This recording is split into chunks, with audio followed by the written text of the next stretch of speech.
Hey guys, tonight, we begin with something very relatable, sleep, or more accurately, how medieval people slept, which turns out to be far weirder than most of us could imagine.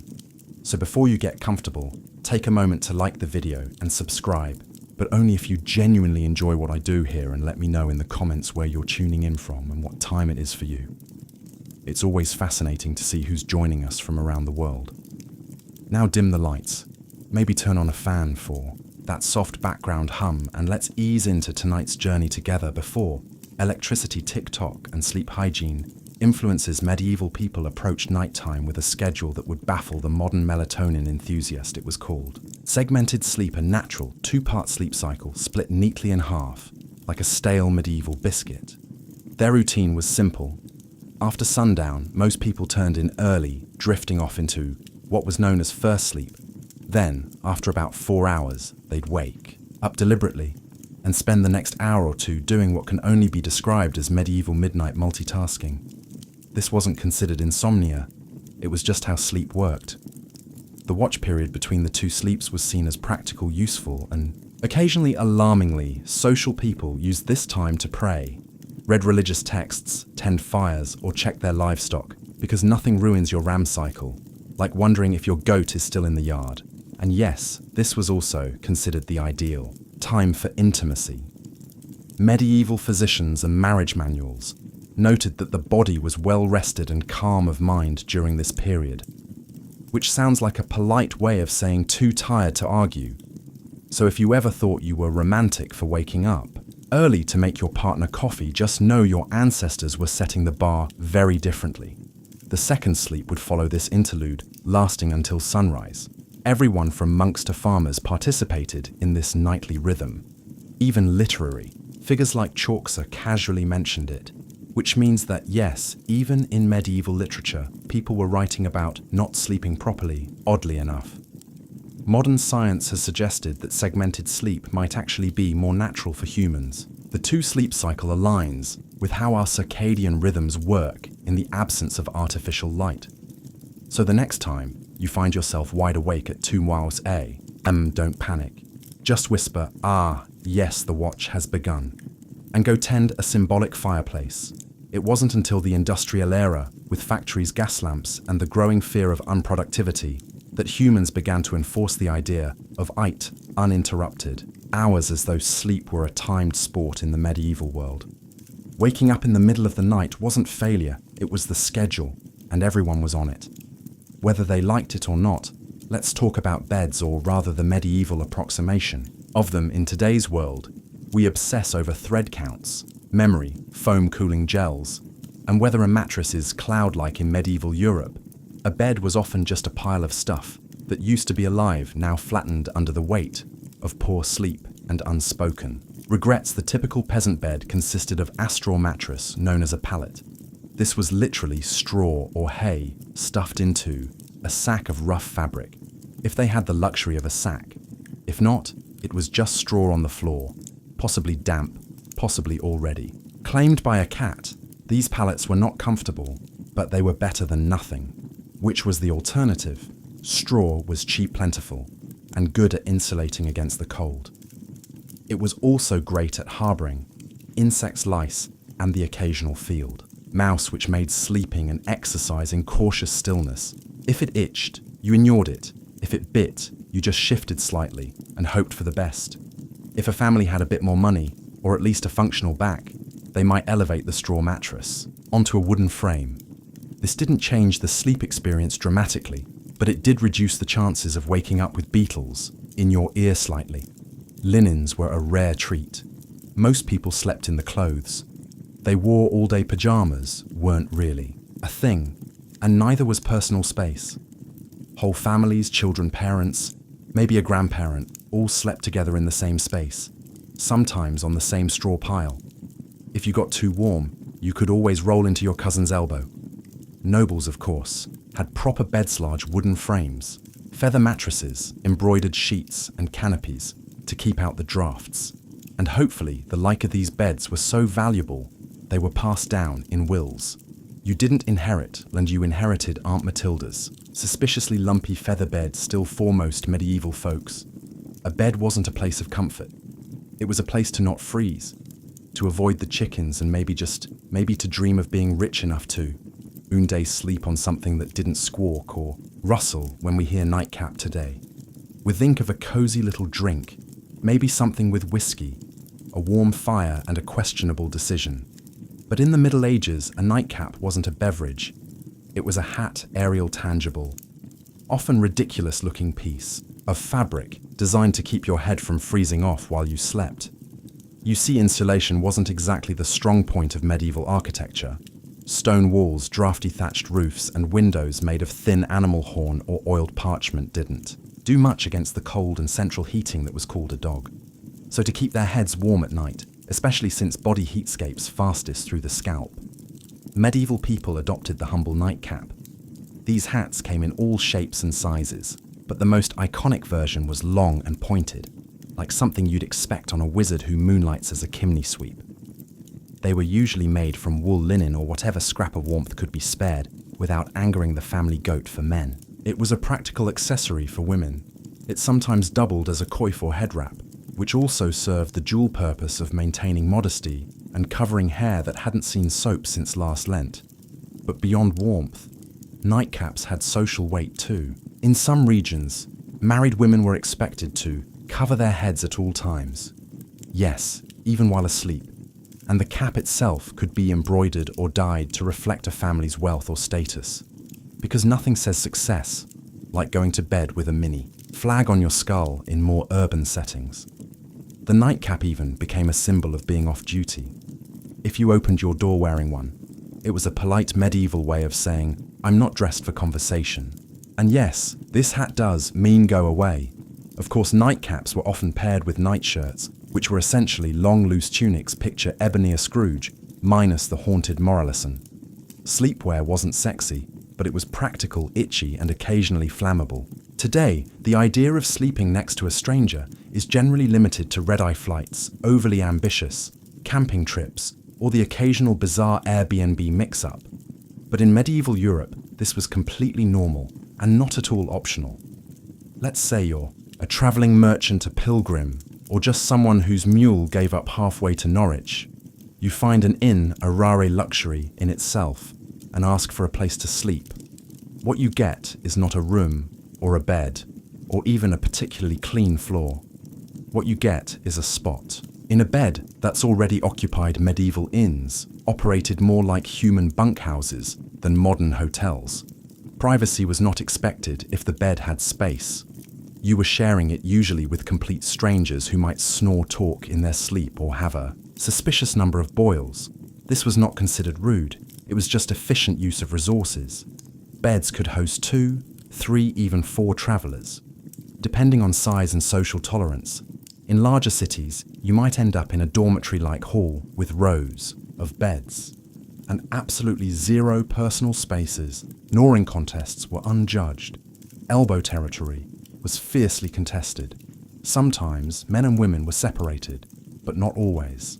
Some inns tried to assign beds by profession. Blacksmiths with blacksmiths, clergy with clergy, thieves with other thieves allegedly. But often, it was first come first sprawled. And while this might sound like a nightmare to modern germaphobes back then, it was an upgrade from sleeping outdoors with the wolves, the rain and the occasional peasant uprising worried about theft. Many travellers slept with their purse tied to their belt or hidden under their clothes. Others slept on top of their bundles, turning luggage into both pillow and alarm system. If someone moved your bag, it usually meant you were about to wake up poorer. The rich, of course, did not suffer this fate. Nobles travelled with entourages and camped in relative comfort or demanded their own rooms. If an innkeeper valued their roof in the medieval world, going to bed wasn't just about pulling up a blanket and drifting off. It was a spiritual operation, a nightly gamble, where the stakes were your eternal soul. People didn't just sleep, they prepared to potentially die. Hence the popularity of bedtime prayers, forget lavender, spray or calming podcasts. Medieval sleepers wound down with confessions, psalms and soul-cleansing spiritual clauses, just in case they died somewhere between good night and dawn. The idea was simple. You could die at any moment from illness, fire demons, or most dangerously being over 30 in the year 1247, so you'd better say your prayers, not because it was comforting, but because hell was terrifying, and you didn't want to show up uninvited, unwashed, and spiritually disheveled. One common version: if I should die before I wake, I pray the Lord my soul to take sweet right. Except it's basically a legal document written by a 7-year-old, acknowledging death as a likely bedtime outcome. Many adults had a whole catalogue of prayers for different threats. One for when you were feeling guilty. One for when you thought the devil might be hiding in the rafters. One for plague prevention, which unfortunately aged poorly. Some even prayed to specific saints known for watching over sleepers, kind of like holy bouncers guarding your soul at the club door. The really devout monks, nuns, and overly anxious noble ended their day with Compline, the final prayer service before bed. After Compline, they took a vow of silence, which wasn't hard because everyone was already exhausted, underfed, and mildly afraid of the dark. Children were also encouraged to pray, in part because it was good for their souls, and in part because it gave them something to do other than ask why the dog was in their bed again. Parents reminded them that angels were watching, which sounds adorable until you realize it was less guardian angel and more celestial surveillance system. In short, prayer before sleep was less about peace and more about last-minute damage control. Think of it like medieval antivirus software. You hoped it worked, even if you didn't fully understand. How in the modern world dreams are usually dismissed as random nonsense stress too. Much cheese or your brain trying to file paperwork in the dark. But in the medieval world, dreams were taken very seriously, as in eternal consequences. Serious dreams weren't just dreams. They were considered messages from God, saints, the devil, your guardian angel, or possibly that weird relic you kissed. Last Sunday, some dreams were divine revelations, others were demonic temptations. Either way, you were supposed to pay attention and possibly write it down or confess it, or fast for 3 days, just to be safe. Theologians, monks, and self-proclaimed visionaries spent an alarming amount of time interpreting dreams. Entire texts were dedicated to decoding them. Dreamt of fire might be hell, dreamt of water could mean purification or drowning. Dreamt of a man with a goat's head juggling fish, you'd better call a priest immediately and possibly move. Medieval people believed that what happened in dreams mattered because your soul was still active while you slept. This meant that your actions in a dream could reveal hidden sins or spiritual weaknesses. That mildly embarrassing dream about stealing a loaf of bread that might be your subconscious confessing your guilt for real-world gluttony or just hunger, but still better to confess it anyway. Just in case, monks and nuns often recorded their dreams and shared them with spiritual superiors. Some were celebrated for having holy visions during sleep. Others were quietly told to eat fewer onions before bed. Of course, dreams weren't just spiritual puzzles. They also made excellent plot devices. Medieval literature is full of dream sequences where knights encounter angels, demons, or metaphorical creatures, spouting poetry about virtue. Dreams were basically the Netflix of the medieval world, except with more allegory and fewer happy endings. The church, predictably, was suspicious. Not all dreams were divine, and some were believed to be planted by demons to corrupt the innocent. If you dreamt of something unwholesome, it could mean your soul was under attack, or that you just slept too close to the fireplace fumes. Again, in modern times, some people let their pets sleep in the bed. It's a cozy, if occasionally smelly arrangement. In the Middle Ages, however, sharing a bed with an animal wasn't a quirky personal choice. It was a heating strategy. Let's start with the basics. Medieval homes weren't exactly built for comfort: stone walls, no insulation draft. So aggressive, they probably had name. Central heating that was called the family pig in peasant homes. It wasn't unusual for humans and livestock to sleep in the same room, sometimes the same bed, and very often the same pile of straw. Chickens wandered freely. Dogs curled up at your feet, pigs snorted softly beside the hearth, and if you were lucky, none of them bit you. During the night, this wasn't about affection, though. Medieval people certainly appreciated their animals. It was about survival. Animals generated body heat. They were warm, dependable, and unlike some relatives, Didn't hog the blanket, a large dog could keep your toes from freezing. A cow in the corner might raise the room temperature by a degree or two, which in January felt like amicable medieval homes. Especially those of the lower classes often had just one room for everything: cooking, eating, sleeping, occasionally dying, everyone humans. And animals alike made do with the same space. Children might be nestled between parents and a goat. A chicken might serve as an impromptu alarm clock. Hygiene. Let's not ask too many questions for wealthier families. This wasn't as common. Nobles didn't usually sleep next to livestock, though they might still have lapdogs in bed. Not for heat, but for fashion and flair distribution. Some castles even had separate sleeping areas for favourite animals, because nothing says power like a dog with its own room and title. There were drawbacks. Of course, animals can be loud, they can wander, and they are not, historically speaking, known for respecting personal space, but medieval people adapted a hoof in the face at 3 hours a. Just part of the bedtime routine. If you've ever had to share a room at a youth hostel and thought, this is a bit much, allow us to introduce the medieval monastic dormitory, a place where comfort went to die, quietly under a vow of silence. Monasteries didn't believe in personal space or softness or fun, really. The typical dormitory housed dozens of monks all sleeping in a single large room, usually arranged in neat rows, like morally upright sardines beds. If you could call them that, were often wooden, planks sometimes, with a straw mattress. If the abbot was feeling generous or it was a feast day, you slept fully clothed. Not out of modesty, but because getting dressed in the dark at 2 a.m. for prayers was more painful than just going to bed. Already prepared, the monastic uniform, including robe belt and sandals, doubled as spiritual armor and poor insulation. If you got cold, you layered up. If you got hot, well, no, you didn't. There were no pillows, no privacy curtains, and absolutely no talking. Silence was enforced, not suggested under the rule of Saint Benedict.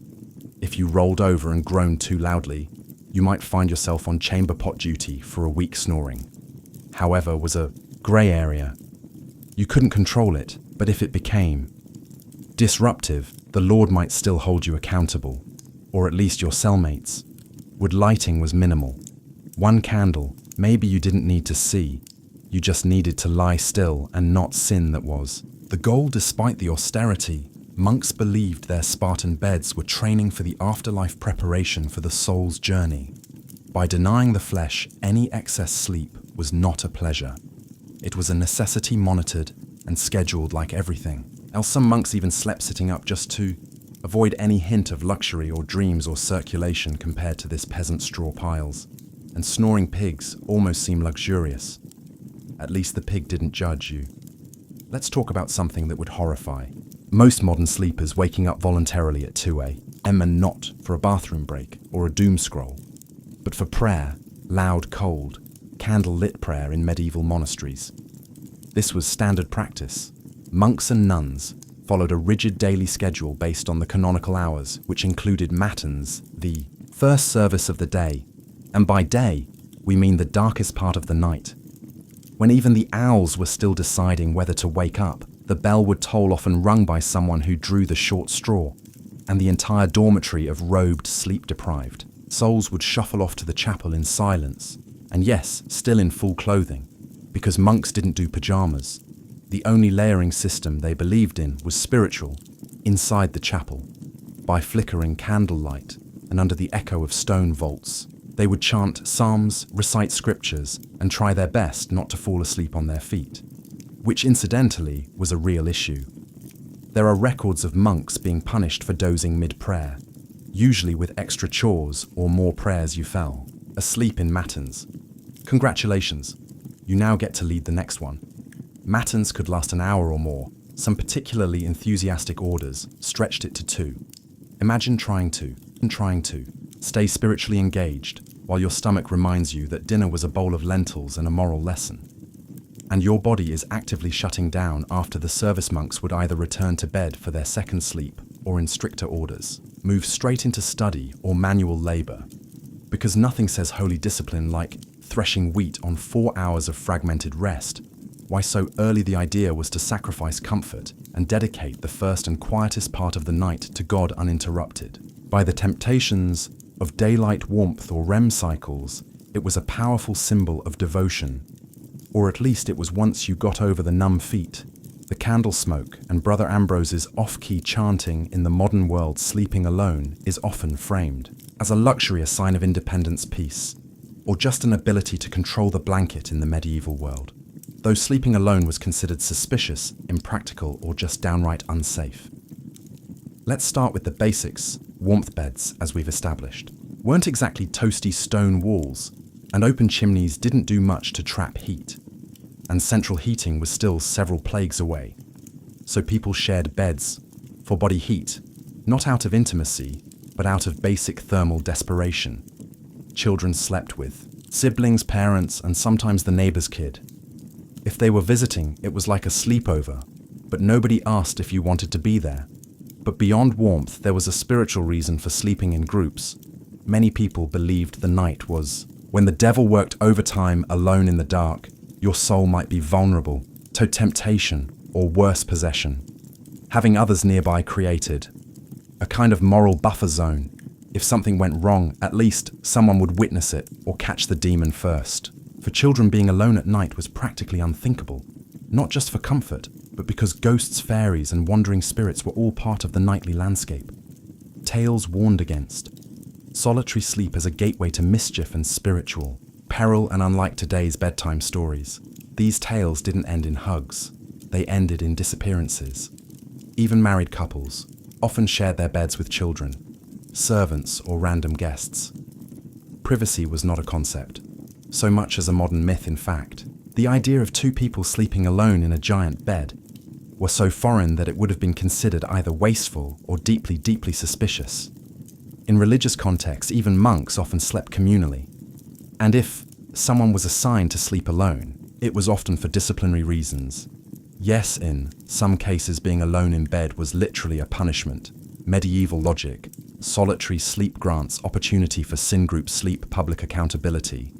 Next time you're curled up in your own bed with your own blanket in a room that doesn't smell like goat enjoy. The silence in medieval times, you'd probably have 2 kids, a sheepdog and a cousin in there with you, all of them snoring. If you've ever accidentally fallen asleep sitting up in a lecture, a carriage, or dentist's waiting room, you probably woke up with a crick in your neck and a deep sense of regret. But in the Middle Ages, sleeping upright wasn't an accident. It was a lifestyle. Some medieval folks, particularly the wealthy or religiously devout, chose to sleep propped up rather than lying flat. Why? A few reasons, none of them particularly restful. First, there was a medical belief that lying flat was bad for digestion, the lungs, or the general balance of the bodily humors in a world where doctors thought a sneeze could rearrange your soul. This logic made perfect sense. Upright sleeping, they believed, helped avoid congestion of the brain, which sounds ominous, but mostly meant don't drown in your own phlegm. Second, there were spiritual concerns. Lying flat was considered too close to the posture of the dead. You didn't want to confuse God, or worse, attract attention from the angel of death by sleeping in the same position used at funerals. Superstitious, absolutely, but when your local priest doubled as the community's health consultant, you picked your battles carefully. As a result, people often slept partially reclined, supported by large bolsters, pillows, or the wooden headboard equivalent of a medieval lazy boy.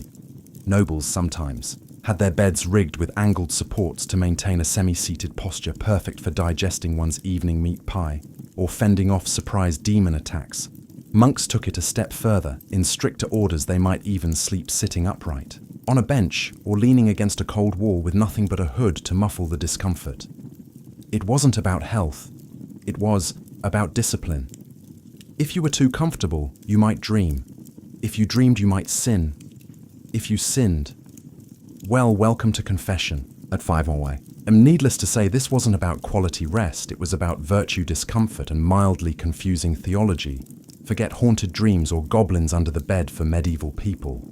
The real monsters of the night were already in the sheets, small, persistent, and entirely uninterested in your prayers.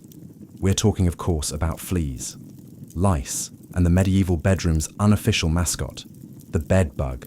Let's not sugarcoat it. Hygiene wasn't exactly medieval. Europe's strong-suit baths were rare, laundry was expensive, and soap was sometimes made from substances better left unnamed. Add that to straw-filled mattresses, shared bedding, and the occasional live chicken underfoot, and you've got the perfect environment for an all-you-can-eat. Pest buffet. Fleas and lice were so common, they were practically roommates. Peasants dealt with them daily.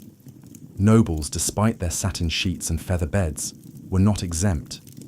In fact, some richer households had dedicated nitpickers, actual servants tasked with removing lice from their employers' hair and clothing. Imagine that as your job title, master of the royal scalp bedbugs. Meanwhile were the silent assassins of medieval sleep. They hid in wooden bed frames, mattress seams, and even the cracks in stone walls, emerging at night to feast like tiny vampires. If you ever wondered why medieval people wore nightcaps and slept fully clothed, it wasn't always about warmth. Sometimes it was pest defense armor solutions, ranged from mildly effective to impressively deranged. Some households burned strong-smelling herbs like wormwood or tansy to repel bugs. Others slept with garlic, onions, or even ashes in the bed, which may have done little for the pests, but certainly kept romance to a minimum. It wasn't just physical discomfort. Either fleas were often seen as symbols of sin or moral impurity, biting reminders of the fall of man, and poor bedding choices. Entire poems were written about fleas, some moralizing, some weirdly romantic, because nothing says, "I love you," like, "Let us be united like the flea that bites us both." So while modern sleep is interrupted by buzzing phones and streetlights, medieval sleep was more likely disturbed by scratching, twitching, and the subtle feeling that something was crawling on your shin. Because we've all had restless nights. But have you ever tried falling asleep while wearing 100 leb of iron? No, well, in the Middle Ages, some people did exactly that. Because apparently nothing says sweet dreams like being prepared to joust in your sleep. Now, to be clear, most people, even knights, didn't regularly sleep in full armor. It was hot, heavy, and loud. Trying to roll over in a suit of chainmail is a bit like trying to nap inside a bag of cutlery. But during wartime or in hostile territory, sleeping partially armored was considered the safer choice. Comfort optional. Survival. Highly recommended. A knight on campaign might remove only his helmet and gauntlets, keeping his mail shirt or breastplate on, just in case enemies decided to stage a midnight surprise party. There's nothing quite like waking up to the sound of hooves and having to suit up while still half dreaming about turnips in castles under siege. Men-at-arms might even sleep with swords or axes at their side, like some very aggressive bedtime security blankets. Shields doubled as pillows, and if the enemy breached the walls, well, at least you wouldn't have to get dressed. Priorities, of course. Sleeping in armor wasn't exactly restorative. Iron isn't breathable, and chainmail has a bad habit of pinching skin. Add cold stone floors, minimal bedding, and the ambient sounds of snoring comrades and crackling torches, and you've got a sleep environment that ranks somewhere below airport terminal on the comfort scale. Even those not in battle sometimes wore light, protective gear while sleeping in dangerous regions. Traveling merchants or guards on watch duty might nap in gambas. Thick quilted jackets that offered a bit of protection and slightly more padding than the moral support of prayer alone. And lest we forget, armor wasn't exactly subtle. If you rolled over the wrong way, you might clank so loudly that everyone else woke up and assumed the apocalypse had arrived again, in a time when nightly, demons, lice infestations, and pigs in your bed weren't considered unusual. You might think that sleepwalking was just one more medieval inconvenience, but oh no, it was much more dramatic than that in the Middle Ages. If you started wandering around in your sleep, people didn't chalk it up to stress or exhaustion. They assumed you were possessed, bewitched, or had unfinished business with the Holy Roman Empire. Sleepwalking or noctambulation, if you wanted to impress the local monk, was poorly understood, and often feared. The idea that someone could rise from their straw pallet, shuffle across the room, and stare blankly at a wall was less harmless parasomnia, and more devil's rehearsal. Dinner accounts from the time suggest that people were genuinely spooked by sleepwalkers. Picture this: a man in a long nightshirt, candle in hand, eyes glazed, mumbling Latin that he didn't actually speak while stepping over livestock. You'd think ghost or heretic, or both, and depending on your local priest, an exorcism might be scheduled before breakfast. Some believed sleepwalking was caused by bad humors. especially too much black bile, which was the medieval catch, all for anything. They couldn't explain. Others thought it happened because the soul was temporarily released during sleep, leaving the body free to bumble around like an unattended mule. To prevent these nightly adventures, people tried everything from herbal remedies to praying over their beds, hanging iron charms, or in more rural areas, just tying the person's leg to a chair. If that sounds extreme, consider that some medieval homes had open hearths, knives everywhere, and chamber pots just waiting to be tragically overturned. In one curious twist, there were rumors of people climbing onto rooftops in their sleep. Whether or not these accounts were exaggerated, the fear of leaping dreamers led to barred windows and occasional theological debates about whether a person could sin while unconscious. Thankfully, most sleepwalkers just paced, muttered, or attempted to open imaginary doors. But if someone sleepwalked into a church, locals might treat it as a divine sign, or call for a cleansing ritual, just to cover all spiritual bases. If medieval life taught people anything, it was how to sleep through chaos, church bells, thunderstorms, screaming livestock. The occasional siege for the sleep-deprived denizens of the Middle Ages, these were just ambient noises, the medieval version of white noise.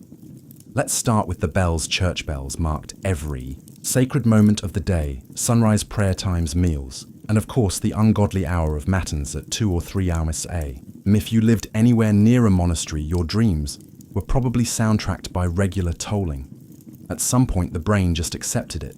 Bells became the lullaby of an overscheduled soul. And it wasn't just bells, storms were frequent and terrifying. With no weather apps or triple glazed windows, you experienced every clap of thunder, like the world might end. Roofs leaked, windows rattled, and chimneys howled like banshees. Still, people slept. They had to work. Didn't stop for insomnia. Neither did plowing, praying, or running from Vikings. Speaking of which, invasions and apocalyptic events weren't always a deal-breaker for bedtime either. In the 14th century, people continued to sleep somehow through famine, war, and even the Black Death, when death carts rolled by in the morning. It was considered more of a grim wake-up call than a cause for panic, and if you didn't wake up, well, some believed that was a mercy. There are even records of people sleeping through earthquakes, barn fires, and angry mobs. Sleep deprivation was common and bodies adjusted. If you worked from sunup to sundown at barely enough to survive, and spent your day dodging mud taxes and spiritual damnation, you were going to fall asleep hard. And then there were those who used sleep as a kind of escape hatch faced with illness, grief, or fear of the world literally ending, which was forecast roughly every century. Some people just curled up under a cloak, mumbled a prayer, and took a nap. There's a strange kind of wisdom in that. In the winter of 1692, the village of Salem, Massachusetts, was cloaked in more than just snow. It was cloaked in tension, suspicion, and a quiet kind of fear that seeped into the timber-framed homes and frozen fields. The people of Salem were Puritans, strict, devout, and deeply superstitious. They believed they were building a holy community in the wilderness, a city on a hill, watched by God and stalked by Satan. Life was already hard. The village had recently split from Salem town over politics and religion. Crops had failed, smallpox had ravaged nearby communities. Wars with native tribes had left many traumatized. There was friction between neighbors, inheritance disputes, and a deep resentment toward outsiders or anyone who didn't quite fit in. Add to this the long, dark, bitter New England winter, and something was bound to break. That break came in the home of Reverend Samuel Parris, the village's minister. His 9-year-old daughter, Betty, and 11-year-old niece, Abigail Williams, began to behave strangely. They screamed uncontrollably. They threw things. They contorted their bodies in unnatural ways. At times they fell silent for hours. Eyes wide with terror, neighbors whispered that they were cursed. The girls claimed they were being pinched and bitten by invisible forces. Reverend Parris, unsure of what to do, called in a local doctor, William Griggs, after failing to find any physical cause. Griggs delivered the diagnosis that would plunge the village into chaos. Witchcraft. That single word set fire to the Fears already simmering in Salem, in a place where witches were believed to be real dangerous servants of the devil, the idea was not far-fetched. And now, if the devil could worm his way into the minister's own household, what did that mean for the rest of the community? The girls, prodded by both adults and peers, began naming names. First, they accused women on the margins, social misfits and outcasts. But soon the accusations would reach the respectable, the wealthy event. The pious Salem was a small village, but what was about to happen would echo far beyond its borders. What began as whispers in the dark would soon become cries from the gallows and a legacy of paranoia that still haunts America's history books. Once the idea of witchcraft took root, in Salem, it spread like ivy, quiet at first, then strangling everything. It touched the afflicted girls, Betty Paris, Abigail Williams, and soon others, like Ann Putnam Jr. and Mercy Lewis, seemed to grow bolder with each passing day. They convulsed in, courts screamed during prayers, and claimed they could see dark spirits hovering over certain villages. It wasn't just childhood imagination, it was theatrical public, and most disturbingly believed the first to be accused were those with the least protection, women who already lived on the edges of society. Sarah Good, a homeless beggar, was known for muttering to herself when turned away from doorsteps. People claimed her mumbling was a curse. She smoked a pipe. She snapped at children she fit the mold of a witch because she didn't fit the mold of a Puritan woman. Sarah Osborne hadn't attended church in over a year and had scandalized the community by marrying her indentured servant after her first husband died, a woman who defied convention. Clearly suspect Tituba, the enslaved woman in Reverend Paris's household, was the most exotic of all, originating from Barbados. Her storytelling accent and folklore frightened the villagers under pressure, possibly even physical beatings. Tituba confessed to witchcraft. But instead of clearing the air, her confession blew it wide open. She told a story of a tall man in black, a figure associated with the devil, who asked her to sign a book. She said she saw strange animals, yellow birds, red cats, and even spectral dogs. But most damning of all, she claimed there were other witches in Salem. That was all the court needed to hear. Once, Tituba opened the door. Others rushed through it. New names were added, weekly. Neighbors turned on neighbors. Old grudges were disguised as righteous accusations. Property disputes turned into spectral assaults. If someone's cow died, suddenly it must have been witchcraft if a baby cried during a prayer. Surely that was the devil's doing. The fear became so infectious that not even the innocent dared to speak out. To defend an accused witch was to invite suspicion upon yourself. Silence was safety, and so the web of accusations widened, trapping the village in its sticky, unseen threads. Logic was fading. Hysteria was now in control. As accusations mounted and the village reached a fever pitch, the colonial government stepped in. Governor William Phipps, recently appointed and eager to maintain order, established a special court to deal with the chaos. It was called the Court of Oya and Terminina, from the French, meaning to hear and determine. But what it really became was a factory for fear-driven justice. The court convened in Salem town in June of 1692, and it was no ordinary tribunal. Its rules were warped by panic. Instead of requiring hard evidence or reliable witnesses, it allowed something far more dangerous: spectral evidence. Spectral evidence was testimony that a spirit or spectre of the accused had afflicted the victim. In other words, if a person claimed to have seen your ghost-like form in a dream, choking them, that was admissible in court. Never mind that the accused could be asleep at church or miles away. It was their spirit doing the devil's work. You couldn't cross-examine a dream, and worse, you couldn't disprove it. Children were now treated as star witnesses. Their seizures, screams, and gasps in court became more theatrical by the day. One girl, Mary Walcott, would fall into fits the moment a suspected witch entered the room. If a prisoner looked at her, she shrieked. If they didn't look at her, she shrieked louder. The performances were mesmerizing, and the judges, including the influential Judge Samuel Sewall and Chief Justice William Stoughton, accepted it. All defense lawyers. There were none. The concept didn't exist in colonial trials. If you were accused, you stood alone. If you denied the charges, the afflicted girls writhed in agony. If you confessed, you might be spared death. But only if you named others, the system rewarded lies and punished silence. Worse still, the trials became public spectacles. People travelled from nearby towns to witness them. The accused were paraded into court in shackles. Often bewildered, often poor, and almost always powerless. And yet not everyone believed. Some townsfolk whispered that the girls were faking others. Questioned why only certain types of people were being accused, but few spoke openly. Questioning the court meant questioning the will of God in Salem.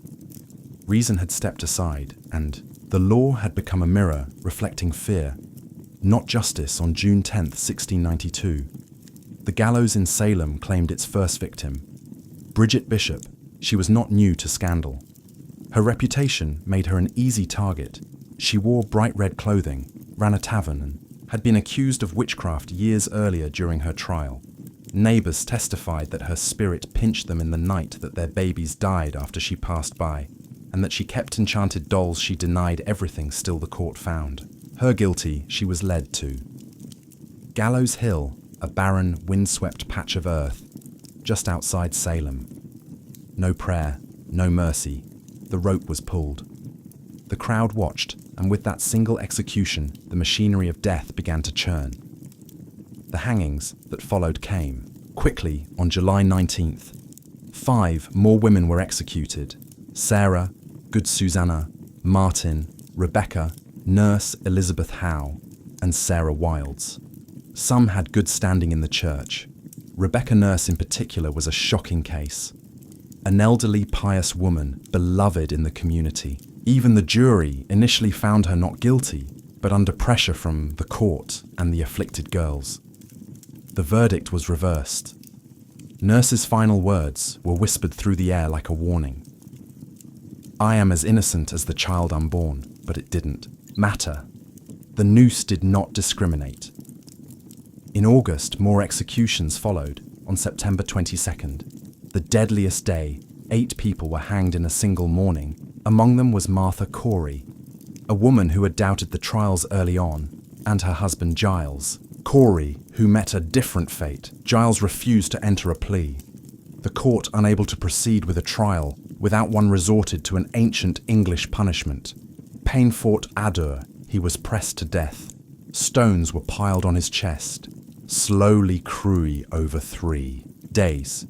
His final words, as legend has it, were more weight by the end of the hysteria. People had been hanged, 1 pressed to death, and at least 5 more died in jail awaiting trial. Dozens confessed falsely to save their lives. Over 200 people were accused. The gallows cast long shadows over Salem, just on the hill, but in every heart, fear had become law and justice. Blindfolded had been led to the scaffold, while the executions claimed the spotlight. Hundreds of others sat in cramped, foul, smelling jails, waiting for a verdict or a miracle. Salem's small jail couldn't contain them all. Accused witches were held in neighbouring towns like Ipswich and Boston, chained to walls, starving, freezing and forgotten. Most of the accused weren't witches or even outcasts. They were neighbours, friends, parents, children. People whose only crime was having a quarrel with the wrong person or owning land someone else wanted in many cases. Personal grudges disguised as divine justice drove the accusations. A pig wandered into a neighbour's yard and died. Must be witchcraft. Someone refused to help with firewood. Clearly they'd cursed. The Axmary, East sister of the executed Rebecca Nurse, was one such case. She was a respected mother of 7 known for her piety, initially released by the court. She was rearrested days later after new fits from the afflicted girls. Her second arrest sealed her fate in a final petition to the judges. Mary begged them not for her own life, but that they put a stop to these proceedings before more innocent blood is shed. She was hanged soon after. Another notable case was Dorothy Good, the 4-year-old daughter of Sarah Good, after her mother's arrest. Dorothy was interrogated and under pressure confessed to being a witch. Her answers Gibberish and fear were taken as truth. She was imprisoned for 8 months, in chains when finally released. She was mentally broken, never recovering from the trauma pregnant. Women were not spared. Elizabeth Proctor, whose husband, John Proctor, would later hang, was found guilty and sentenced to die, but because she was pregnant, her execution was delayed. It likely saved her life. She gave birth in jail and was eventually released. After the trials ended, accusations snowballed. Some accused confessed in desperation to avoid death, then named others to shift suspicion away from themselves. Entire families were pulled into the spiral: fathers, wives, daughters. No one was beyond reach. Meanwhile, the jails swelled beyond capacity. Food was scarce.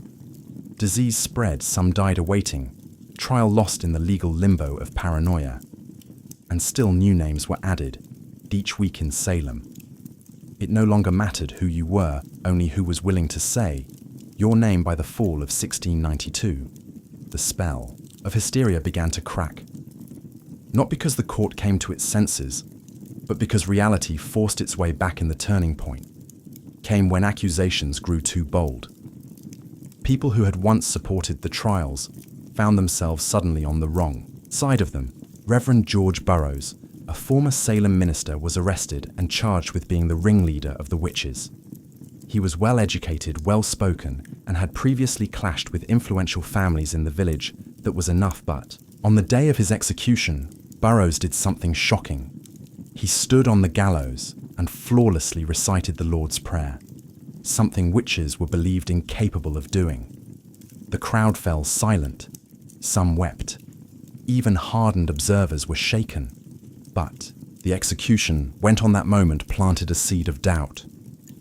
Then came the accusation of Mary Phipps, the wife of Governor William Phipps. Suddenly, the hysteria had reached the top of the colony's social ladder. Phipps, already unnerved by growing criticism. Chaos finally took action in October 1692. He dissolved the court of Oyer and Terminina, halting all pending executions and trials. Public sentiment had shifted. Ministers, once silent or complicit, began to speak out. Increase Mather, one of the colony's most respected theologians, denounced the use of spectral evidence.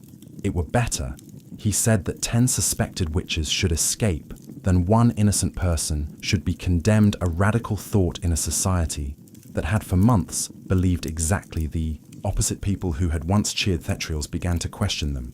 The jails were still full, but the appetite for more blood had dulled. Too many respected figures were being accused. Too many innocent people had been buried. The villagers had begun to see that this wasn't divine justice. It was madness. Confessions dried up. Some accusers backtracked. Others disappeared from public view. And those who had previously shouted the loudest now lowered their eyes. The fear hadn't disappeared, but it had exhausted itself. The public wanted stability. The officials wanted to save face. And Salem, bruised and ashamed, was finally ready to wake from its nightmare.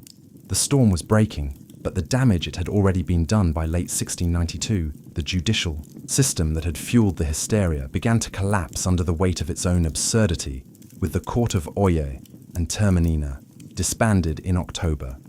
A new, more cautious court, the Superior Court of Judicature, was formed in early 1693. This time, things were different. Spectral evidence was no longer allowed, and the judges were noticeably more skeptical of the accusers' wild claims. The result, the convictions slowed dramatically. Many accused witches were acquitted outright of the 56 cases brought. Before the new court, the majority were released. Even those who'd already confessed began to recant their testimonies, admitting that fear, torture, or pressure had forced them to lie. The dramatic performances of the afflicted girls lost their persuasive power. The most prominent case in the unraveling of the trials was that of Reverend Samuel Willard, a respected minister who came under suspicion while he was never formally charged. The fact that such a high-ranking devout man could be suspected highlighted how arbitrary and corrupt the process had become. The court, once ferocious, was now cautious. They began quietly releasing those still in jail first. those with little evidence against them, and eventually even those who had confessed to witchcraft under duress. Meanwhile, families of the executed began to demand justice. John Proctor's children petitioned for the return of his property. Rebecca Nurse's family launched a campaign to clear her name in time. Community shame replaced community fear. Church congregations' fractured friendships were severed. The very fabric of Salem's social order had been shredded. Governor Phipps, realizing the colony's growing international embarrassment, pardoned the remaining prisoners in 1693, but even freedom came at a cost. Many families had to pay for their own jail fees before being released. Imagine losing your home, your health, and nearly your life, only to be handed a bill for the privilege of surviving by the end of the ordeal. 19 people had been hanged, 1 pressed to death, 5 died in jail, and over 200 had been accused. The court didn't just collapse. It imploded, leaving behind a crater of guilt, grief, and disbelief. The trials had ended, but the healing had not even begun. Salem was a village forever altered. By the people, it had lost the justice it had abandoned. And the mirror it was now forced to look into, the gallows, was silent. The jails had emptied. But Salem was far from peaceful. The town wasn't haunted by ghosts, but by guilt. What had started with a handful of sick girls had exploded into a communal act of destruction. Families had been torn apart, reputations ruined and innocent. Lives ended, and now the survivors had to live in the wreckage. Neighbors could no longer look each other in the eye. The same people who once prayed together had testified against one another. Some of the afflicted girls quietly left town. Others faded. From the public eye, a few like Ann Putnam Jr. would later express remorse in 1706. She stood before her congregation and publicly apologized for her role in the trials, blaming delusion by Satan. But for many, the damage was beyond words. The court officials too carried their burden. Judge Samuel Sualone, of the most prominent figures in the trials, was one of the few to admit wrongdoing in a remarkable act of public penance. He stood during a church service in 1697 while a minister read out his confession and prayer for forgiveness. It was a rare moment of accountability in a time when most tried to forget. But forgetting wasn't easy. The families of the condemned began demanding compensation over the years. Petitions flooded the Massachusetts government asking for official pardons for returned property, for public acknowledgement that the executed were innocent. Slowly, the government responded. In 1711, the colony passed a bill restoring the rights and good names of some of the victims and offered limited financial restitution to their heirs. But even that wasn't comprehensive. Some families like the Coreys and the Proctors were left out entirely. Whispers of witchcraft never quite left New England, but in Salem, the shame became part of the town's identity. The village eventually changed its name to Danvers, perhaps to distance itself from its infamous past. Gallows Hill was never officially marked, as if the town hoped to bury not just the dead, but the memory of what had happened. But the memory persisted in sermons, in stories. In the silence between former friends, Salem had not been cursed by witches. It had been cursed by fear, by pride, and by unchecked power. And that curse would linger long after the executions stopped. The Salem witch trials ended more than 3 centuries ago, but their legacy continues to echo, not just in textbooks and historical tours, but in how we understand justice, fear, and the fragility of truth. What happened in 1692 wasn't simply a strange episode of mass hysteria. It was a breakdown of logic, compassion, and legal integrity. In the face of panic, ordinary people, farmers, midwives, ministers became executioners simply by believing too easily and questioning too little. The courts meant to protect the innocent became tools of oppression. Religion was weaponized, testimony became theater, and silence became guilt. One of the most chilling aspects of Salem's tragedy is how quickly it unfolded in a matter of months. Fear overcame fact. Old grudges disguised as spiritual warfare became death sentences. It didn't take demons or devils, it only took belief in them. But the trials also taught hard-earned lessons that would ripple through American society. in the years and centuries that followed the Salem episode would be cited repeatedly in debates about due process and civil liberties. The US Constitution, written nearly a century later, would explicitly prohibit things like ex post facto laws and bills of attainder measures that had in effect doomed the accused in Salem, the guarantee of a right to legal counsel. The right to face your accusers and the requirement for concrete evidence were hard-won principles forged in part from the ashes of Gallows Hill in modern times. The phrase witch hunt has become shorthand for political persecution or moral panic. Though it's often used with little regard for the real terror those words represent in truth, Salem was not a metaphor. It was a town where people were hanged for imaginary crimes betrayed by the very systems designed to protect them. Perhaps the most lasting lesson is this: fear, unchecked, can become its own form of tyranny, and when fear is legitimized by power, by courts, by churches, by governments, it becomes almost unstoppable. The Salem witch trials are a cautionary tale not just of one village's descent into madness, but of how easily reason can fall when fear is given authority. The gallows may be gone, the courtroom's quiet, but the warning still stands. Truth is fragile, justice is not automatic, and history has a habit of repeating itself, unless we remember Fulvia was born around 83 B. Ciento, the elite yet slightly eccentric Fulvi family, an old plebeian house that had long since clawed its way into the upper echelons of Roman politics. Though not one of the oldest patrician clans the Fulvi had produced, consuls, generals, and orators, their bloodline carried both ambition and a taste for disruption. Fulvia's father, Marcus Fulvius Bambalio, was known more for his bumbling speech than his political legacy. His nickname Bambalio literally referred to his stammer. But Fulvia, she was no stammer. She was born to command from a young age. Fulvia would have been surrounded by the sharp-edged world of Roman power senators, and generals debated policy in her home elections, and treachery were daily news. She would have seen how politics wasn't just played in the forum, but in marriages, funerals, rumors, and backroom deals. Women in elite Roman households were expected to be quiet partners, refined, educated, and obedient. Fulvia would break all of those expectations. She was wealthy, highly educated, and connected, and she knew it. While her early life remains hazy in the historical record, her later actions suggest a young woman who was observant, politically literate, and utterly unafraid.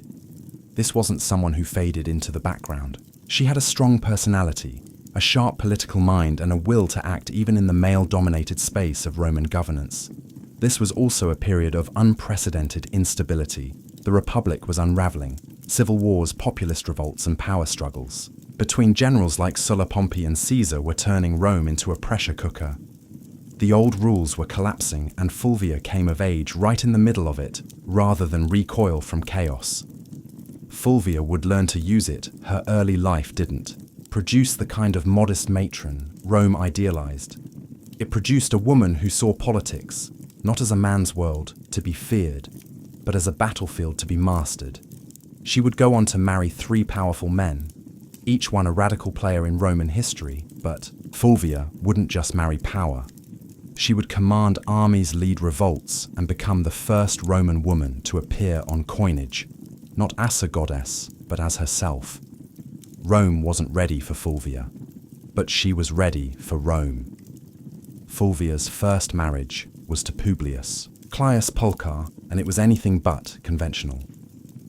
Caius was no ordinary Roman noble. He was a populist agitator, a political arsonist, with a flair for chaos, scandal, and street-level power. To many of the Roman elite, he was dangerous to the masses. He was a hero, and to Fulvia, he was a strategic opportunity. Their marriage, sometime in the early 50s CE, united. Fulvia, with the man who had turned the Roman Republic into his personal stage, Caius, was infamous for his theatrical defiance of tradition. He had once disguised himself as a woman to infiltrate a sacred female-only religious ceremony. In Caesar's home's scandalous behavior that only seemed to raise his popularity, he later renounced his patrician status to run for the tribunate of the plebs, an office that gave him veto power over the Senate. Caius understood Rome's street politics. better than most, and Fulvia, far from being a passive consort, was right there beside him. She wasn't a silent partner. Roman sources suggest that Fulvia actively participated in her husband's political world. She engaged with his supporters, was visible during his campaigns, and managed their household as a hub for clay politics. Together, they represented a new kind of Roman power couple, bold, populist, and unapologetically aggressive. But the alliance came at a cost. In 52 B.C., Caius was murdered on the Aeon Way by the bodyguards of his political rival Titus Annas Milo.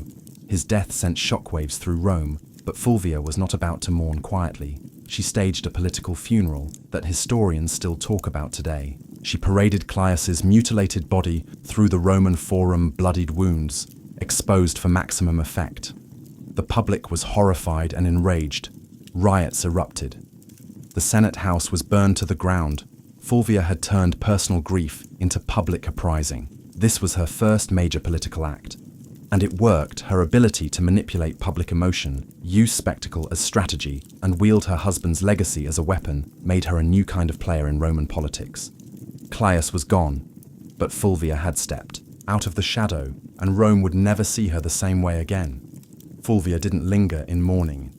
Rome, political capital, had a short shelf life, and she understood that better than anyone. Shortly after the violent death of Caius Pulchar, she entered into a second marriage, this time to Gaius Scribonius Curio, a rising political star and one of Julius Caesar's most passionate supporters on the surface. Curio seemed an unlikely match. He had a flamboyant reputation and a taste for drama, but beneath their bravado was a sharp political operator. As tribune of the plebs in 50 B.C., Curio wielded enormous influence during one of Rome's most volatile periods. The Republic teetered between war and peace, between Caesar's ambitions and the Senate's resistance.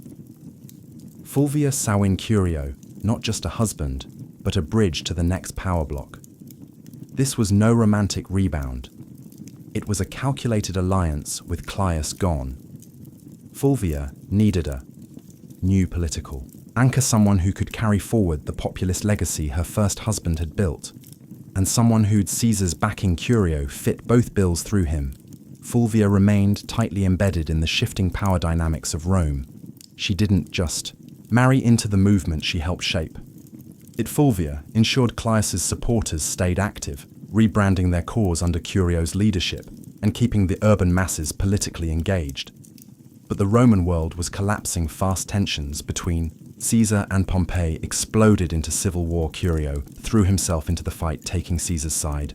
Fulvia, as always, remained politically involved. She reportedly helped organize support and manage resources for her husband's campaign. In 49 B.C., Curio led a military expedition to Africa to secure Caesar's position. But it was a disaster. He was ambushed and killed by the forces of King Juba, the Numidia. His death was brutal, and his army annihilated once again. Fulvia was widowed, and once again Rome waited to see if she would fade into the background. She didn't. Curio's death only solidified her status as a political widow. With dangerous resilience, she had now lost two husbands to Rome's civil unrest, and both had died fighting for populist causes. But Fulvia was far from finished.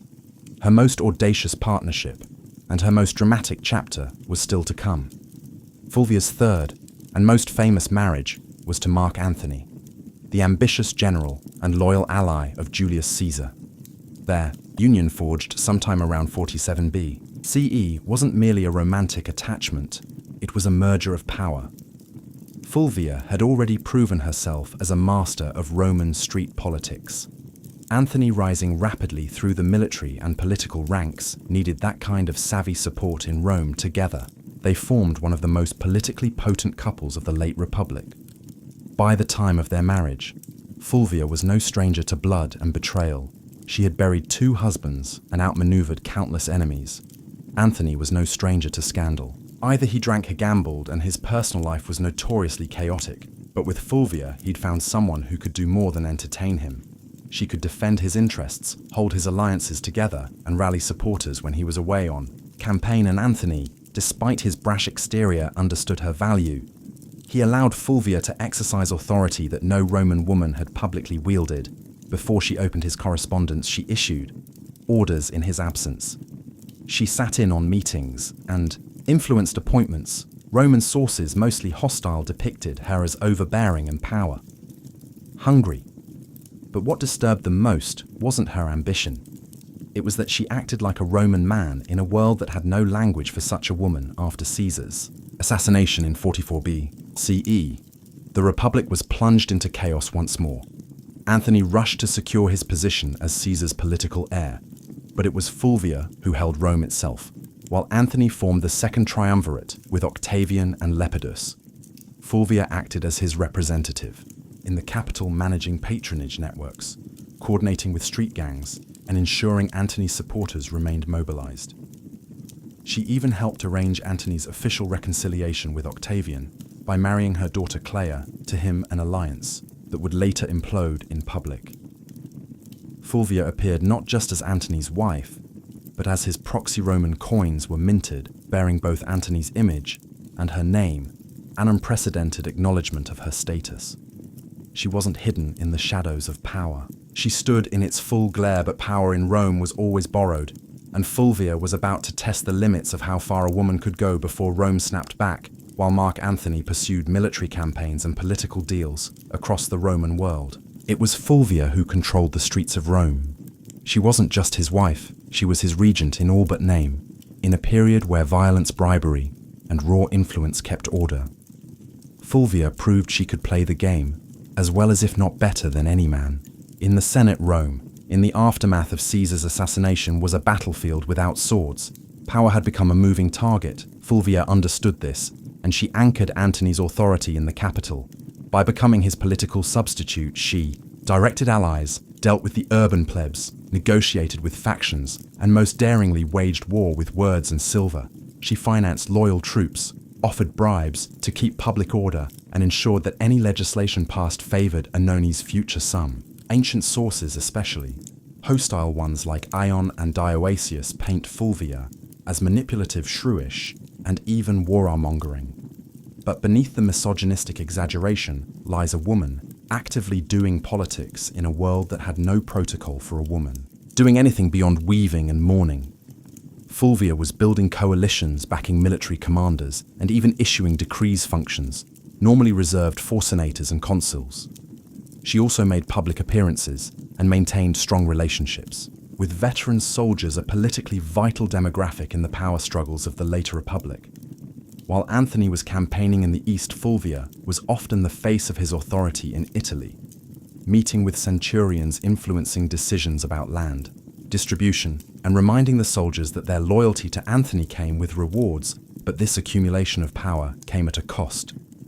Roman aristocrats, particularly the faction aligned with Octavian, Caesar's heir, and Antony's increasingly bitter rival, resented Fulvia's influence. They viewed her as a meddling woman with too much sway over legion's laws and loyalties. Her ability to act without male guardianship was not just threatening, it was unprecedented. Fulvia wasn't naive. She knew the tension between Antony and Octavian was growing. She could see that their alliance was cracking, and she understood something that neither man seemed to fully grasp. Yet the Republic wasn't big enough for both of them, so Fulvia began preparing for the next phase, not diplomacy, but confrontation. She had stood behind power long enough now, she was ready to take it into her own hands in 41 CE. Fulvia did the unthinkable. She went to war against Octavian, the future Augustus, and she didn't do it quietly with her husband, Mark Antony. Still stationed in the East, Fulvia and Lucius Antonius, Antony's younger brother, and a consul, took it upon themselves to challenge Octavian's authority in Italy. The cause, ostensibly, it was to defend Antony's interests and protect the land rights of Roman veterans loyal to him. But underneath it all, Fulvia's fingerprints were everywhere. This was not just politics. This was a military rebellion led by a Roman woman, the first and only time in Roman history that a woman would actively provoke and organize a civil war. The conflict known as the Perusane War was triggered by Octavian's controversial land redistribution program, which displaced many Italians towards his soldiers. Fulvia seized on the growing discontent, portraying Octavian as a tyrant and traitor to Caesar's legacy, with Lucius acting as her frontman in the Senate and Fulvia organizing. Behind the scenes, they raised 8 legions and seized the city of Perugia, modern-day Peru. Make no mistake, this was Fulvia's war. Ancient sources suggest she was more invested in the conflict than Lucius himself. She rallied troops, stirred the public, and even corresponded with generals. Rome buzzed with rumors of her commanding legions, issuing orders, and forcing Lucius into confrontations. He didn't want Octavian, though surprise.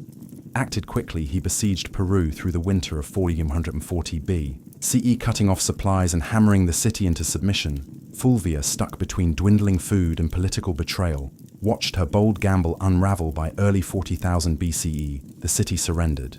Lucius Antonius was spared, likely as a gesture to avoid alienating Antony, but Fulvia was exiled. The woman who had once commanded riots, marriages, armies and public opinion was now deemed too dangerous for Roman soil. She was sent to Sicyon in Greece, where she hoped to reunite with Antony. But Antony didn't come running. The once powerful alliance between husband and wife had eroded in the fog of war and distance. Fulvia had acted in his name, but perhaps without his blessing. She had dared to do what no Roman woman had before: wage a civil war, and now the Republic had made her pay the price, banished from Rome. Fulvia landed in Sicyon, a city in Greece that had become a kind of diplomatic purgatory for failed power players. She had gone to war not for personal gain, but in her husband's name. She believed she was defending Mark Antony's interests, his honor, and perhaps their shared vision of Rome. But what awaited her in exile wasn't a hero's welcome. It was silence. Fulvia had risked everything: her status, her alliances, her life.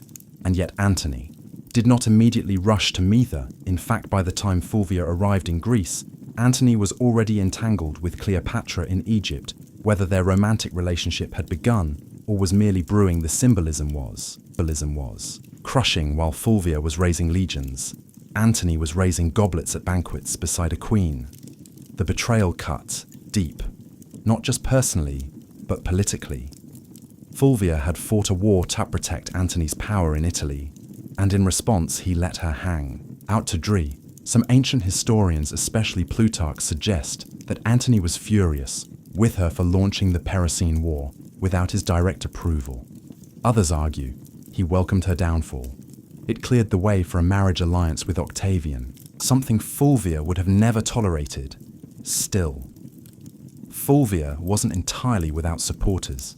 Some of Antony's troops, fiercely loyal to her, urged reconciliation, but her health had begun to fail after enduring siege, exile, and betrayal.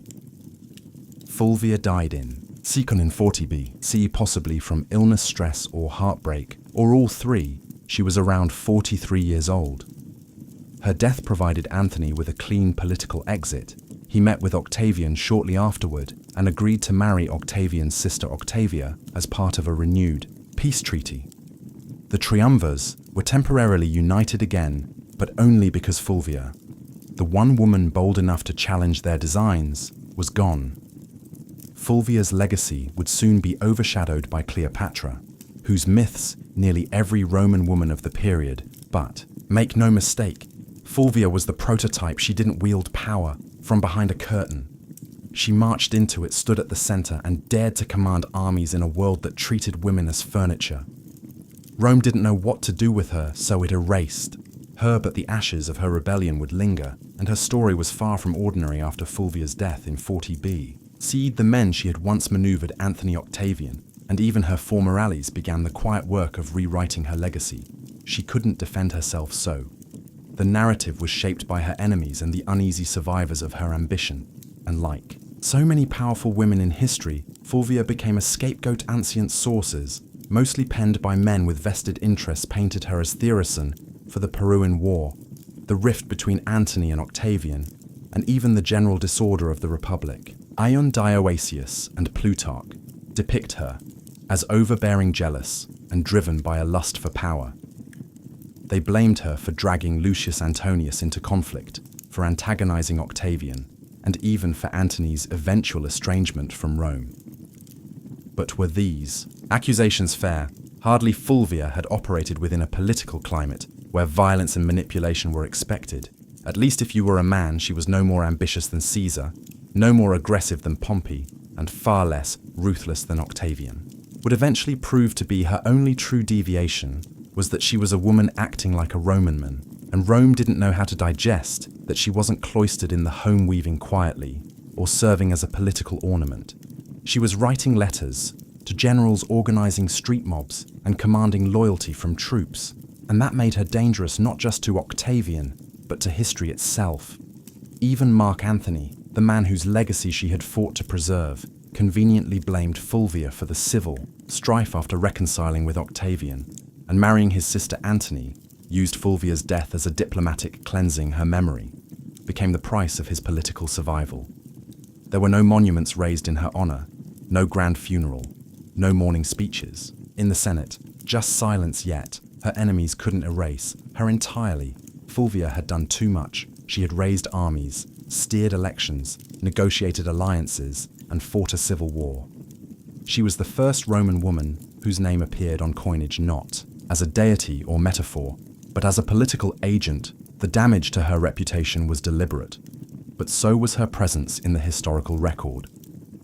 Despite every attempt to bury her behind caricature and slander, Fulvia refused to vanish her defiance still. Echoes, you just have to listen past the men. Fulvia's story ends in silence, but her legacy is anything but quiet in the centuries that followed her death. Historians and writers struggled to place her in Rome's grand narrative because Fulvia broke every rule of what a Roman woman was supposed to be. She didn't just advise power from the shadows, she became power, and that made her both unforgettable and deeply unsettling to a patriarchal world in a society where women were expected to influence. Through whisper and marriage, Fulvia shouted through policy war and political theatre. She was not a consort. She was a commander, and yet she was remembered more for her defiance than her accomplishments. Roman historians couldn't handle a woman who didn't stay in her place, so they rewrote her ass-shrill power. Hungry and disruptive, but read between the lines, and a different figure emerges. Fulvia was the first Roman woman to mint coins with her name. She organized political factions, leveraged marriage as a tactical weapon, and manipulated Roman street politics with stunning effectiveness. She moved through the civil wars of the 1st century BCE, not as a bystander, but as a player, a woman whose influence terrified senators and shaped the fate of triumvirs. Her downfall wasn't due to incompetence, it was due to timing. And gender, had she been born a man, she might have been remembered as a second Caesar or a more charming Cato. Instead, she was cast as the wicked woman who dared too much. Still, her legacy quietly lingered. Later, Roman women like Livia Drusilla, Agrena the Younger, and even Cleopatra herself, though of a different world, would all operate in the shadow. Fulvia helped carve, they would manipulate. Emperors wield armies and control succession. But Fulvia did it first, and with no imperial title to shield her. Today, modern historians have begun re-examining Fulvia with fresh eyes. No longer a cautionary tale, she is being recognized as one of the most politically active women in Roman history. Someone who tested the boundaries of female power and paid the price. She didn't simply live in the age of triumvirs, she challenged them. And while Rome may have tried to erase her, Fulvia left fingerprints in every corner of its collapse. Not a footnote, a force, a woman centuries ahead of her time. By the summer of 1963, the United States was a country teetering between two worlds, one rooted in centuries-old systems of oppression, and another aching to breathe free in the Deep South. Segregation wasn't just a social norm, it was the law. Black Americans were barred from restaurants, schools, buses, voting booths, and even drinking fountains. Police brutality was rampant. Lynching still occurred, and in places like Birmingham, Alabama, peaceful protesters were being met with snarling dogs and high-press fire hoses. But change was coming, and it wasn't asking for permission. In just a few years, the civil rights movement had surged into the national spotlight. Sit-ins, freedom rides, and boycotts had become familiar headlines. Leaders like Rosa Parks, Medgar Evers, and John Lewis were no longer just names. They were symbols of defiance. The March on Washington wasn't born out of a single conversation. It was the result of rising frustration and fierce hope. Black Americans were no longer content with waiting. They were demanding civil rights, and they were determined to make their voices heard where it mattered. Most the nation's capital, the idea of a mass march in Washington, D.C. had been floating around for decades. A Philip Randolph, a labor organizer and longtime civil rights advocate, had originally proposed the concept in the 1940s. Back then it was meant to pressure the Roosevelt administration to desegregate the defense industry. The protest was called off after Roosevelt caved and signed an executive order. But now, in 1963, the stakes were even higher. Randolph, along with other civil rights leaders, including Bayard Rustin and Dr. Martin Luther King Jr., revived the vision. And this time, they weren't just marching for jobs, they were marching for dignity, for voting rights, for school desegregation, for equal pay, and most importantly, for the basic human right to live free of fear. Over a dozen major civil rights organizations came together to plan it, despite their many disagreements, because they understood the power of a unified front. The countdown had begun. Buses were being organized, flyers were spreading, word of mouth was moving faster than newspapers, and across the country, Black Americans were preparing for what would become one of the most unforgettable moments in American history.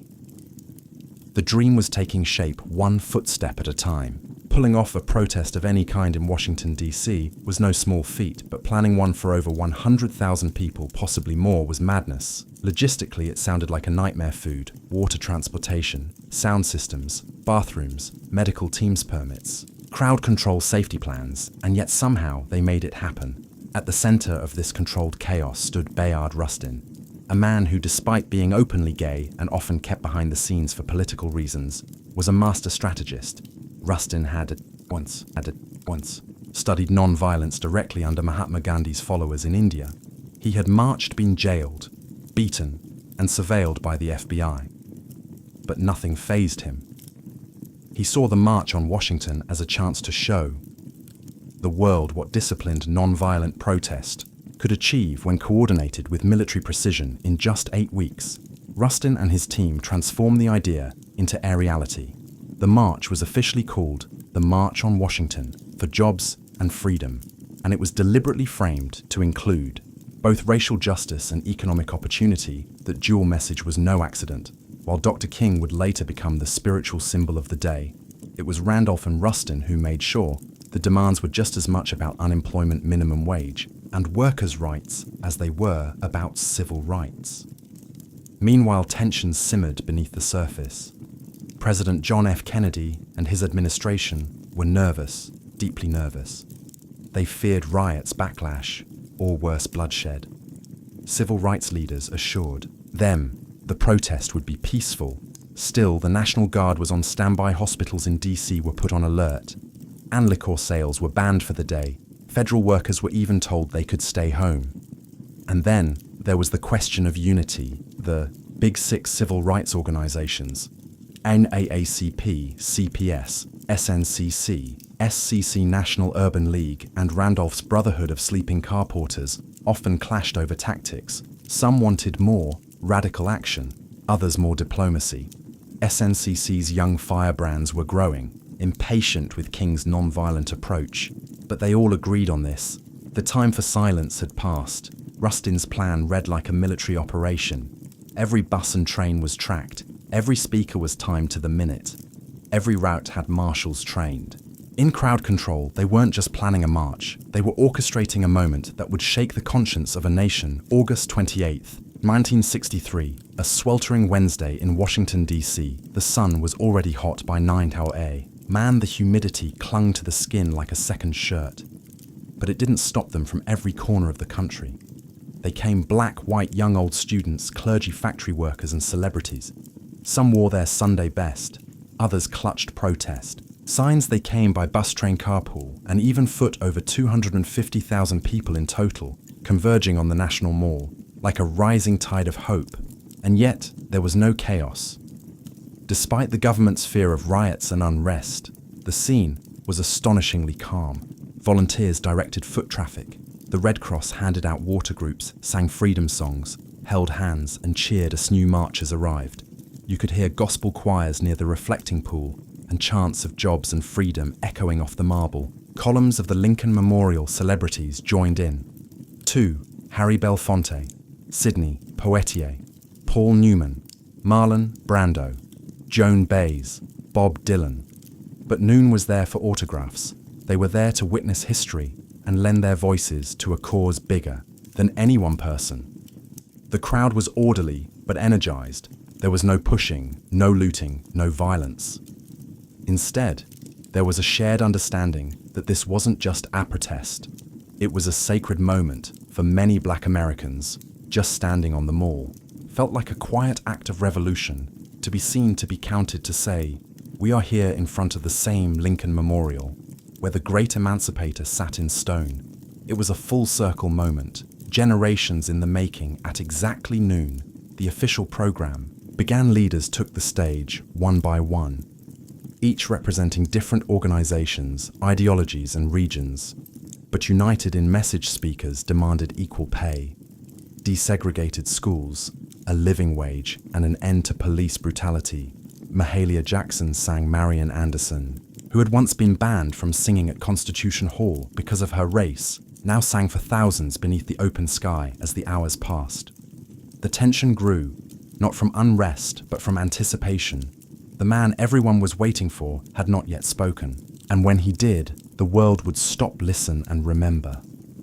The march wasn't just making history, it was becoming legend minute by mid-afternoon.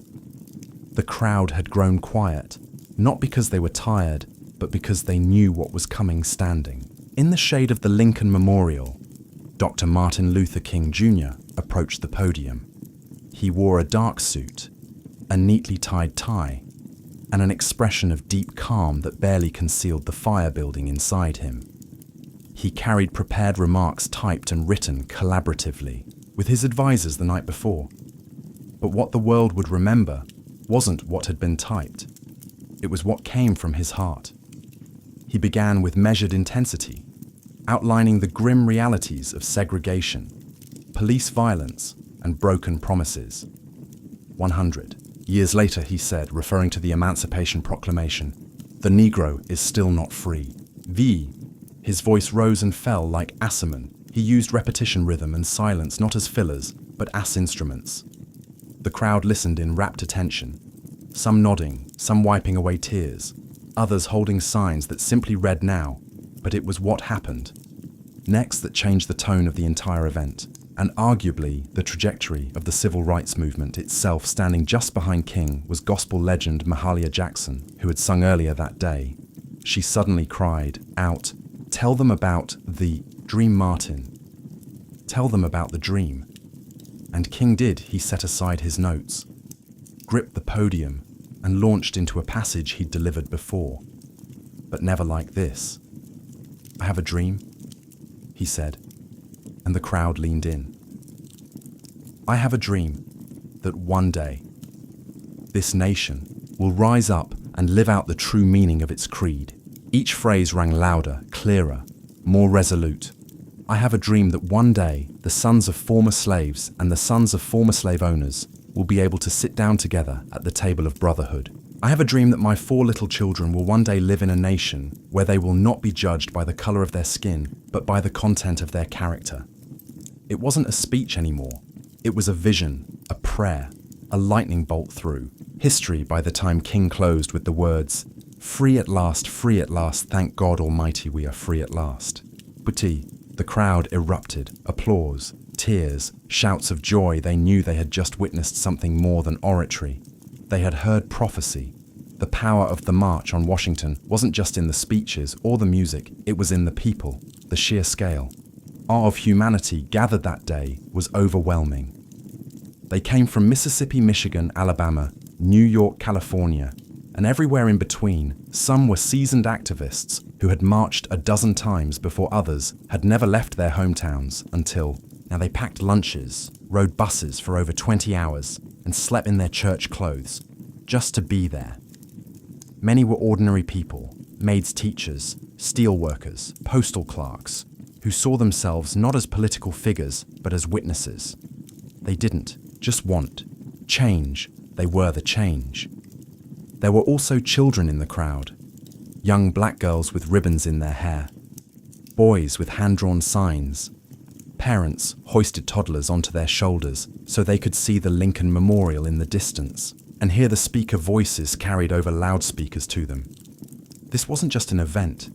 It was the beginning of a new world. Some faces stood out. There was a young John Lewis, just 23 years old, representing the Student Nonviolent Coordinating Committee, SNCC.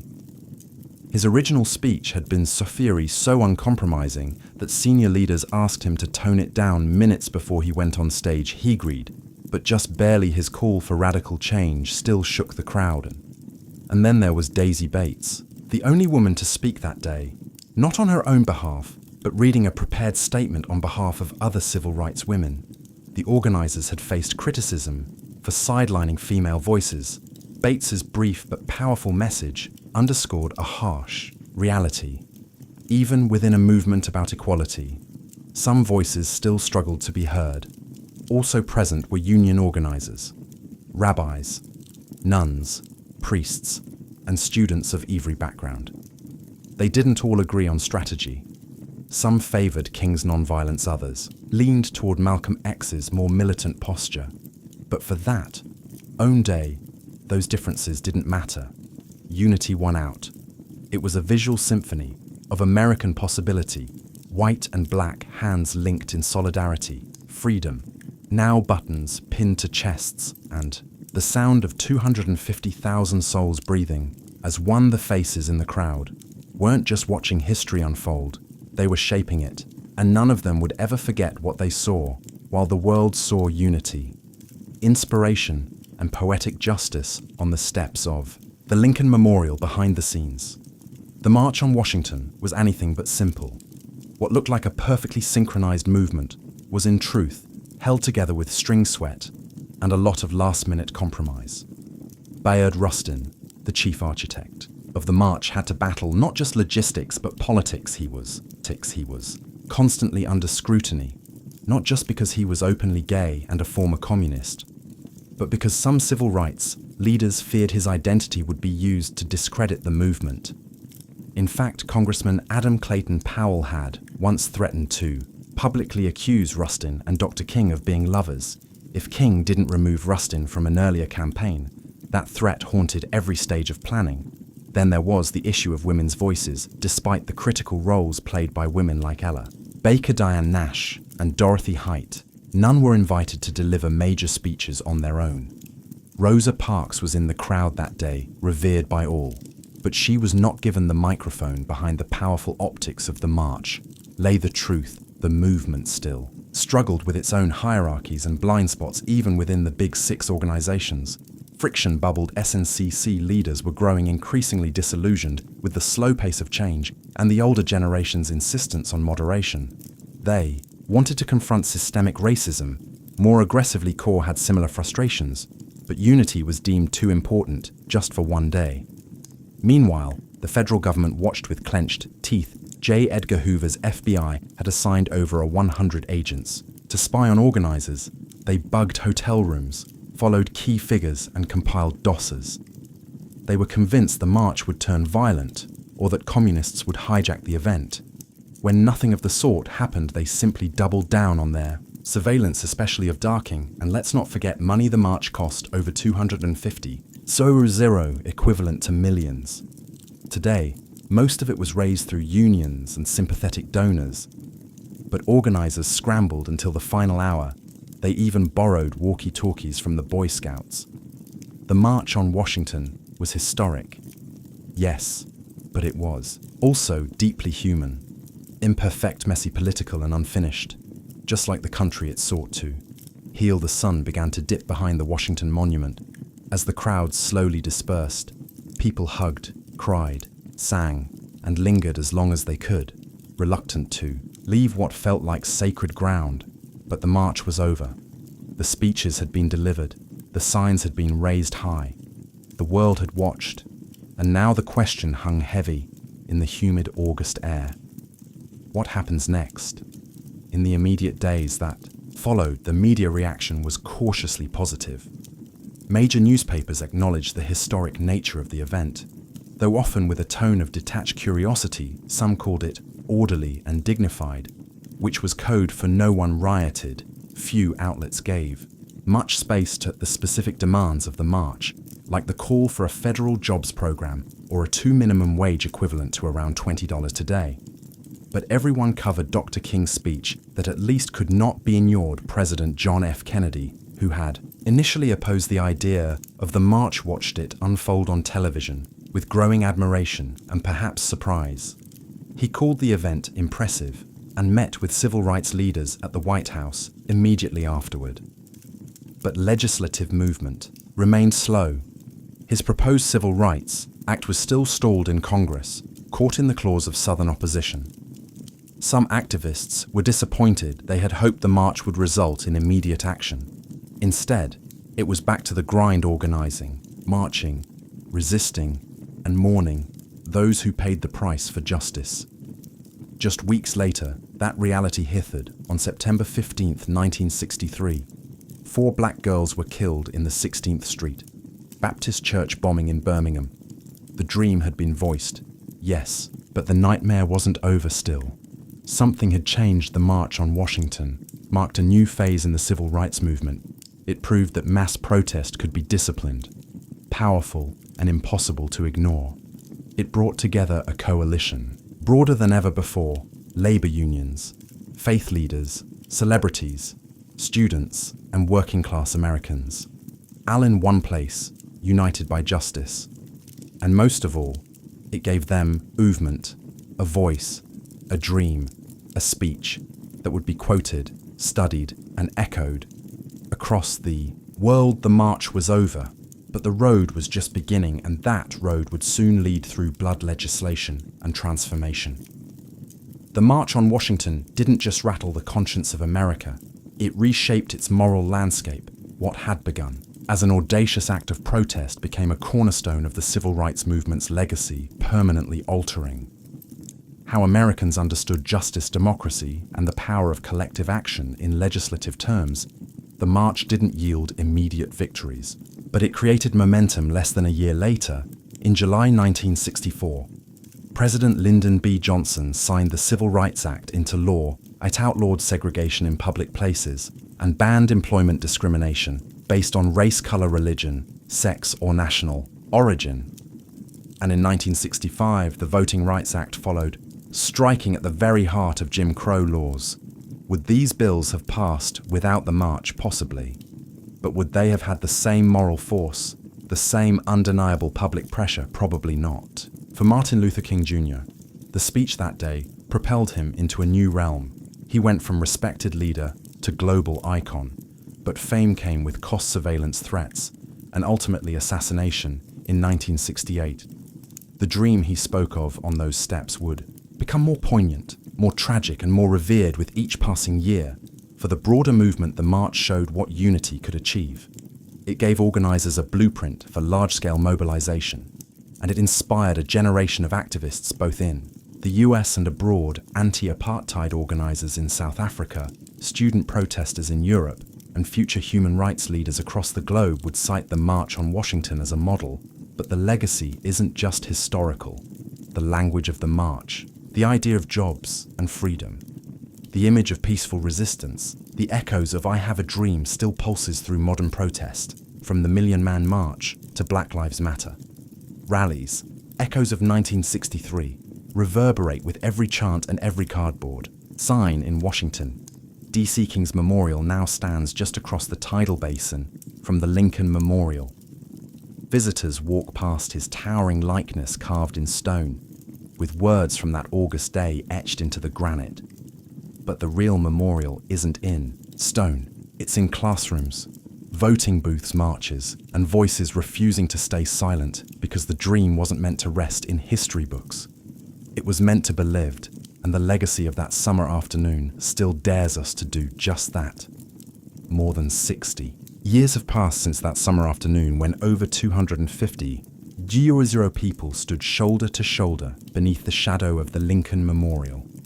The March on Washington has been immortalized in textbooks, documentaries, and museum exhibits. Dr. King's speech is taught in schools, his voice steady, and strong echoes, in national memory, like a sacred refrain.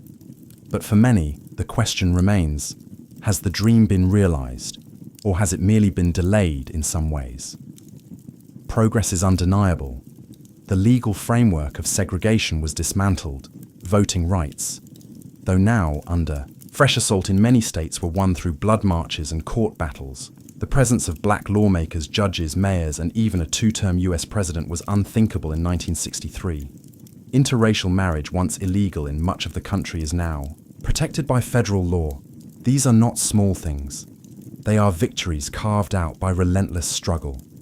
And yet the original demands of the march, the ones often overshadowed by King's speech, still echo. Unresolved, the call for a living wage. Still, unmet racial disparities in education, housing, employment, and healthcare remain entrenched police brutality. The very thing that sparked much of the early civil rights organizing continues to ignite outrage and protest.